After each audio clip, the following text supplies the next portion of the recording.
ફરી ગુજરાતની એક કંપની કે જે ગીર સોમનાથની અંદર અંબુજા કંપનીની દાદાગીરી સામે આવી છે।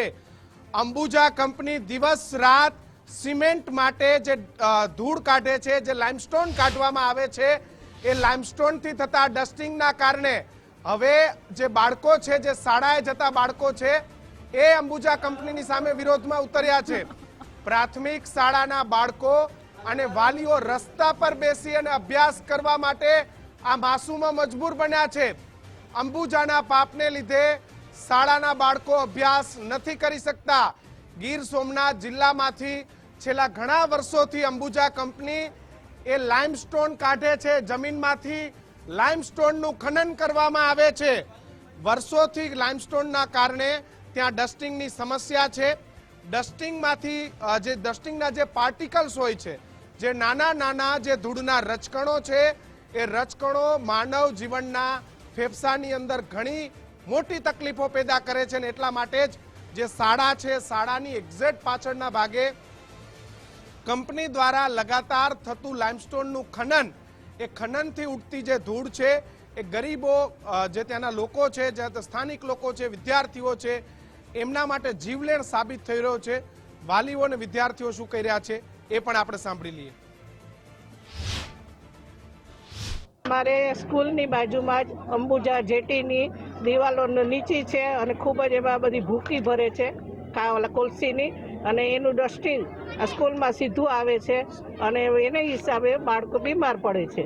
અને બીમાર પડે એટલે શરદી ઉધરસ જેવી કોઈ બીમારી આખું વર્ષ ચાલે છે અને બાળકો ભણી શકતા નથી। અને અવારનવાર જો બીમાર પડે બાળકો તો બાળકો ભણી ન શકે તો બાળકો આગળ ન વધી શકે। અમારે એની શાળામાં ડસ્ટિંગ ઉડે, બાળકોના રમતા હોય, પછી જમતા હોય તો કોલસી ઉડે।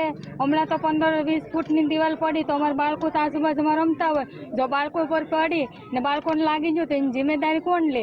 આ અંબુજામાંથી ઉડીને ડાયરેક્ટ ના નિશાળે આવે, અમારા સેન્ટર આરોગ્ય સેન્ટરમાં આવે તો બાળકને કેટલું નુકસાન થાય? જમતા હોય તો એના પેટમાં જાય, વારંવાર માંદા પડે તો અમારે ખર્ચો તો કરવો ને, તો અમને ગમે ના બીજે નિશાળ બનાવી દે ને એનું જિમ્મેદારી લે કે આવી રીતના અમે સાઈન કરી દઈએ તો અમે અહીંથી વયા જાય। સ્કૂલ એવી કોઈ સ્કૂલ નથી રહેવા દીધી કંપનીએ, કે કોઈ આંગણવાડી કે કોઈ આરોગ્ય સેન્ટર કે પંચાયત કે ત્યાં લોકો બેસી શકે શાંતિથી, કે બાળકો ભણી શકે, છતાં પણ આટલું બધું પ્રદૂષણ ને આટલું બધું કોલસી અને જીપ્સમ આટલા અનહદ પ્રમાણમાં ઉડે છે, તેનું લાઈવ અમે મામલતદાર સાહેબને પણ બતાવેલું છે, જીપીસીબીના અધિકારીને પણ બતાવેલું છે કે અનહદ એના નિયમ કોઈ જીપીસીબીના પ્રોડ્યુસન બોર્ડના નિયમ 152 માંથી એક કઈ નિયમનું પાલન નથી કરતા। એક કઈ માંગ ન સંતોષાય તો આ જે પોઝિશન છે ને બાળકોને, એ જ પોઝિશન પર અમે કાયમી અહીંયા ભણાવ્યું। અમે આટલી હદ પર જાઉં કે અહીંયા જ ભણાવવાના છે આ બાળકોને। અમે તડકામાં બેઠી અને આનું ભવિષ્ય અહીંયા સુધાર્યું, કારણ કે તંત્ર અમને ધ્યાન નથી દીધું। આ કંપની આટલા બધા આ લોકોને એમડી લોકોને અમે રજૂઆત કરી, બરોબર, પગ પકડવાનું બાકી રહ્યું છે, છતાં પણ એ લોકો અમને અનહદ જવાબ આપે છે। મૂળ દ્વારકા માજી સરપંચ ને ગામ લોકો આગેવાનો તરફથી એક પ્રદૂષણ અંગેની અરજી આવેલી। એમાં કલેક્ટર સાહેબની સૂચના મુજબ તાત્કાલિક તલાટી સર્કલ લઈ અમે સ્થળ ઉપર ખરાઈ કરી, બધી સ્કૂલમાં, આંગણવાડીમાં જે કાંઈ ડસ્ટ ઉડે છે કંપની તરફથી એનો સર્વે કરી રોજકામ કર્યું અને જીપીસીબીને તાત્કાલિક પગલાં લેવા માટે મોકલેલ। અને મારા ખ્યાલ પ્રમાણે જાણમાં આવ્યા મુજબ જીપીસીબીવાળા 3 થી 4 દિવસ પહેલાં જોઈ ગયા છે, સર્વે કરી ગયા છે બધું। અને પ્રદૂષણની મેટર છે આખી, આ બાબતે પ્રદૂષણની મેટર છે એટલે જીપીસીબીવાળાએ જ પગલાં લેવાના થાય। જે કાંઈ કાયદેસર કાર્યવાહી કરવાની થાય છે જીપીસીબીની ઓફિસે જૂનાગઢથી કરવાનું થાય। અને એના પરમાર સાહેબ કરીને અધિકારી પણ આવી ગયા છે જોવા।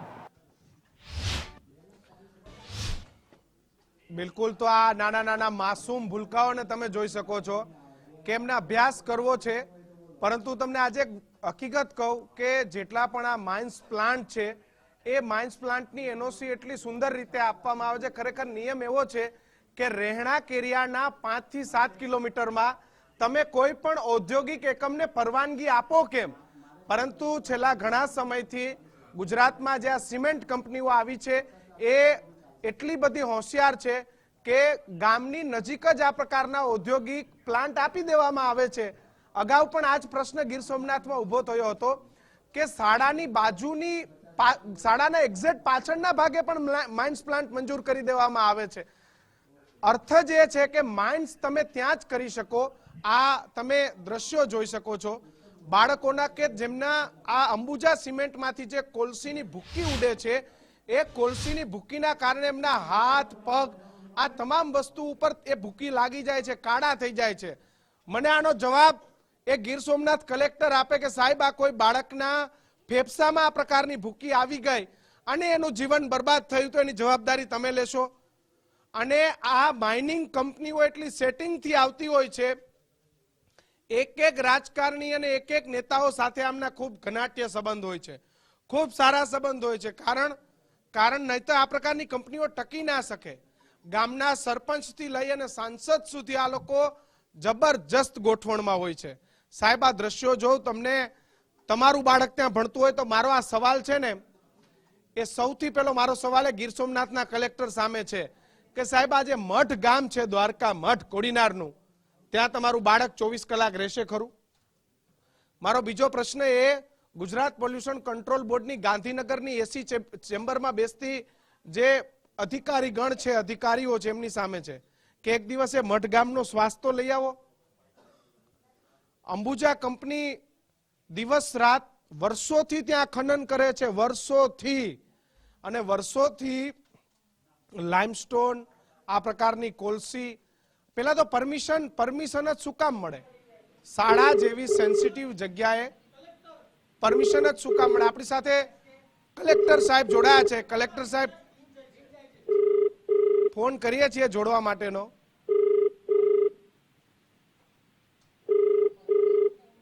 સાહેબ ફોન ઉપાડે તો સારું. આજે કદાચ ફોન નહીં ઉપાડે કારણ કે અત્યારે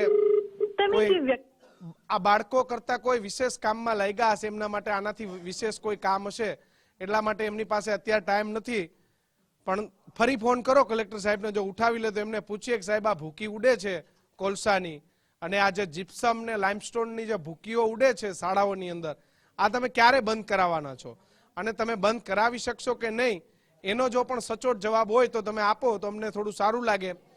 પરંતુ એ કલેક્ટર સાહેબ ફોન નથી ઉપાડતા. આપણી સાથે દીક્ષિત જોડાયા છે. દીક્ષિત, આપણે પુંજા વંશને ફોન લગાડ્યો, રાજેશ ચુડાસમાને ફોન લગાડ્યો, કલેક્ટરને ફોન લગાડ્યો. તમને ખબર છે કે ચેનલના જોઈને ફોન શું કામ નથી ઉપાડતા? જવાબ શું આપવો ત્યાં જઈને? સાહેબ એકવાર આ બાળકોની પાસે જઈને જુઓ કે કેવા પ્રકારની સ્થિતિ છે. કિશન હમણાં કહેતો હતો કે ગામમાં શ્વાસ લેવાનું તમારા બાળકોને, અરે તમારા બાળકોને નથી મોકલવા, તમે તો એક વખત સાઈડ વિઝિટ પર જાઓ. અમે ફરીથી કહીએ છીએ કે આવા ઉદ્યોગો ચાલવા જોઈએ વિકાસ માટે, પરંતુ આપણા ભોગે નહીં. તમે વિચાર કરો કે આપણે ત્યાં એડમિનિસ્ટ્રેશન છે, જ્યાં એક સારી સુવિધા છે, એ સુવિધામાં અરજીથી કોઈ કામ ન થાય. તમારે આ એક સ્કૂલે જતા છોકરાઓએ આ રીતે રસ્તા પર બેસી જવું પડે. તમે વિચાર તો કરો કે આ નાના બાળકોએ પણ પોતાનો હક માંગવા આંદોલન કરવું પડે. આનાથી વધારે સ્થિતિ શું હોય એમ? સાહેબ આ ભારત દેશ છે, આ ભારત દેશમાં આ પ્રકારની સ્થિતિ કે આપણા બાળકોને આંદોલન કરવું પડે. અરે ડૂબી મરો, આપણા માટે શરમજનક વાત છે કે ગુજરાત જેવા રાજ્યમાં કે જે વિકાસ મોડલ આખા દેશમાં ચર્ચા થઈ રહી છે, જેના ઉદ્યોગો હોય, જેના નેતા હોય તેની, અને એ ગુજરાતમાં નાના બાળકો આંદોલન કરવા નીકળી પડે.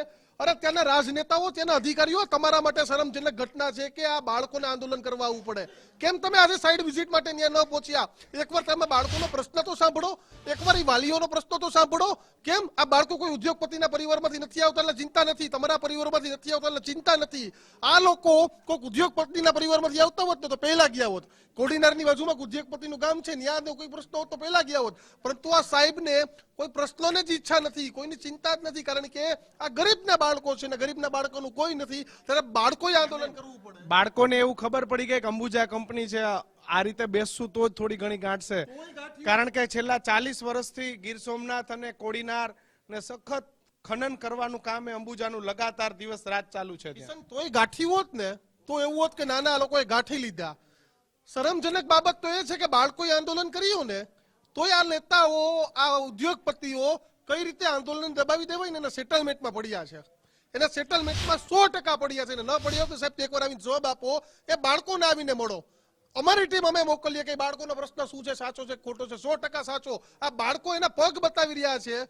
તમે જોવ તો ખરી આ પગની કેવા પ્રકારની હાલત છે ને તમને એક ફોન ઉપાડવાનો તમારી પાસે ટાઈમ નથી, ત્યાંના કલેક્ટરને ટાઈમ નથી, ત્યાંના ચીફ ઓફિસરને ટાઈમ નથી. ધારાસભ્યને ટાઈમ, ધારાસભ્યને પણ ફોન લગાડ્યો કે નથી સંસદ સભ્યને ટાઈમ. સાહેબ મત માંગવા તમારે જ જવાનું છે. તમે યાદ રાખજો, કોંગ્રેસ હોય કે ભાજપ, રાજકારણ નહીં, કારણ કે આ બાળકો એકલા દમ પર લડે છે. નથી ત્યાં વિપક્ષ તળવા ગયું, પક્ષની તો કોઈ વાત જ નથી. પરંતુ આટલા કોન્ટેક્ટ મીડિયા હાઉસના ફોન જો આ લોકો ન ઉપાડતા હોય તો આ બાળકોને તો શું જવાબ આપવાના? બિલકુલ, તો આ સ્થિતિ છે. વર્ષોથી અંબુજા કંપનીએ ગીર સોમનાથ અને તેના આજુબાજુના વિસ્તારમાં વર્ષોથી માઇનિંગ કરે છે. આ પેલી કોઈ ઘટના નથી. અગાઉ પણ અનેક એવા ગામો છે કે જે અંબુજા સામે પોતાની વાત મૂકી ચૂક્યા છે કે સાહેબ તમારા ખનનના કારણે અહીંયા સતત જે પાર્ટિકલ્સ ઉડીને આવે છે જે લોકોના સ્વાસ્થ્યને નુકસાન કરે છે. સૌથી પહેલા તો ફેફસા પર એટેક થાય છે, પરંતુ આ પ્રકારની બાબતોને કોઈ ધ્યાને નથી અપાતી. અને વર્ષોથી જે ચાલતું ખનન છે ને અંબુજા કંપનીની જે ત્યાં જે ધાક છે, જે પકડ છે, જેનો ભોગ એ આખો જિલ્લો બની રહ્યો છે. ઘણી જગ્યાએ આ પ્રકારની જે લીસ્ટ ચાલે છે તેના ત્યાંથી પણ ખનન થાય છે. એક્ઝેક્ટ ગામડાઓની બાજુમાં પણ ખનન માટેની પરવાનગી અંબુજા કંપનીને મળી ગઈ છે. જોકે આની સામે કંઈ બોલતું નથી, પરંતુ આશા રાખીએ પ્રતિપાલ કે બાળકોને ન્યાય મળે, એ આશા રાખીએ આપણે. જી આભાર કિશન અને દીક્ષિત જોડાવા બદલ. તો જે રીતે અંબુજાના પાપે હવે માસૂમોને પણ મેદાને આવવું પડ્યું છે ને ઘડી કંપની હોય કે અંબુજા કંપની હોય, તે માત્ર ને માત્ર જે સામાન્ય મનુષ્ય છે તેમજ પ્રકૃતિ છે, પર્યાવરણ છે, કુદરત છે, તેઓને નુકસાન કરી રહ્યા છે. તેના કારણે જ અંતે આ જે નાના ભૂલકાઓ છે, માસૂમ ફૂલો છે, તેઓને પણ અત્યારે હાલમાં મેદાને આવવું પડ્યું છે. અને ક્યાંક ને ક્યાંક જે અધિકારીઓ